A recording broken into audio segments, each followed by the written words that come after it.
Oil producing country जानबूझ के oil production increase नहीं कर रही है ताकि क्रूड ऑयल की प्राइस इंक्रीज होती रहे और मोटा प्रॉफिट कमाती रहे। इनकी मनमानी की वजह से इंडिया की मैन्युफैक्चरिंग भी इफेक्ट हुई है और सिर्फ इंडिया की ही नहीं, चाइना भी परेशान हो गया क्रूड ऑयल की प्राइस बढ़ने से। बढ़ते हुए क्रूड ऑयल की प्राइस को इंडिया और चाइना बिल्कुल डिफरेंट तरीके से हैंडल कर रहे हैं। सबसे पहले बात करें अपने इंडिया की, तो इंडिया क्रूड ऑयल पर डिपेंडेंसी कम करने के लिए वेरियस स्टेप ले रहा है, जैसे कि इंडियन रेलवे इलेक्ट्रिफिकेशन प्रोग्राम जो 2023 तक 100% इलेक्ट्रिफिकेशन अचीव करना है। मैंने इस पे एक वीडियो भी बनाई थी, लेकिन मैं शॉर्ट में फिर से बता देता हूँ कि 2018-19 में इंडियन रेलवे ने 306 करोड़ लीटर डीजल यूज किया था, जबकि 2021 में यह घटकर 143 करोड़ लीटर डीजल ही यूज किया है। और सबसे खास बात यह है कि अभी केवल 70% ही इलेक्ट्रिफिकेशन हुआ है रेलवे का। पूरे इंडिया का 3.24% ऑयल केवल रेलवे ही यूज करती है। जैसे जैसे इंडियन रेलवेज ऑयल पे डिपेंडेंसी कम करेगी, वैसे वैसे इंडिया कम ऑयल परचेस करेगा। एक और स्टेप इंडिया ने ये लिया है कि पेट्रोल और इथेनॉल को मिक्स करने का। मैंने इस पे भी एक वीडियो बनाई है, लेकिन मैं शॉर्ट में बता देता हूँ कि 2025 तक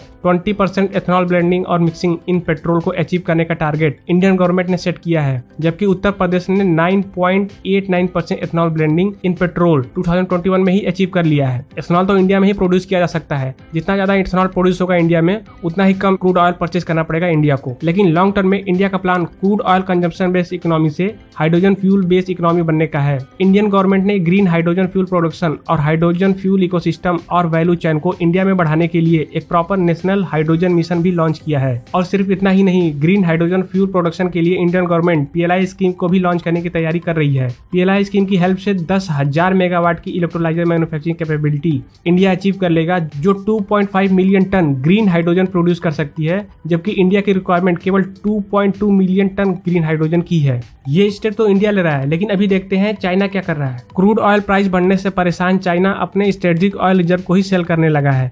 स्ट्रेटेजिक ऑयल रिजर्व का मतलब कि बहुत सारी कंट्रीज अपने कंट्री में कुछ ऑयल रिजर्व करके रखती हैं, ताकि कभी अगर वॉर लड़ना पड़े अचानक से तो उनके फाइटर जेट, शिप, सबमरीन की ऑयल सप्लाई डिस्टर्ब ना हो। नहीं तो बिना ऑयल के फाइटर जेट किस काम के। चाइना ऑयल प्राइस बढ़ने से इतना फ्रस्ट्रेट हो गया है कि अपने मिलिट्रीज, आर्मी के लिए रिजर्व ऑयल को ही अब इंडस्ट्री को सेल करने लगा है। इससे चाइना को फायदा ये मिल रहा है कि उनकी मैन्युफैक्चरिंग प्रोडक्ट की कॉस्ट कम पड़ रही है, जिससे चाइना का एक्सपोर्ट और बढ़ सकता है। एक बहुत इंपॉर्टेंट क्वेश्चन पूछूंगा कि क्या इंडिया को भी अपना स्ट्रेटेजिक ऑयल रिजर्व सेल करना चाहिए, जिससे कंट्रीज में ऑयल की प्राइस कम हो और मैन्युफैक्चरिंग को बूस्ट मिले, या फिर आपको लगता है कि नहीं, चाइना और पाकिस्तान जैसे कंट्रीज हमारे साथ बॉर्डर शेयर करते हैं और हमें अपने स्ट्रेटेजिक रिजर्व ऑयल को हमेशा फुल रखना है, जिससे अगर कभी हम पे हमला होता है तो हमारे फाइटर जेट की ऑयल सप्लाई न डिस्टर्ब हो। आप कमेंट सेक्शन में बताइए, मैं आपका भी व्यू पॉइंट जानना चाहता हूँ। दोस्तों, अगर चैनल पे पहली बार आए तो प्लीज चैनल को सब्सक्राइब कर लीजिए। हम आपसे मिलते हैं एक और वीडियो के साथ।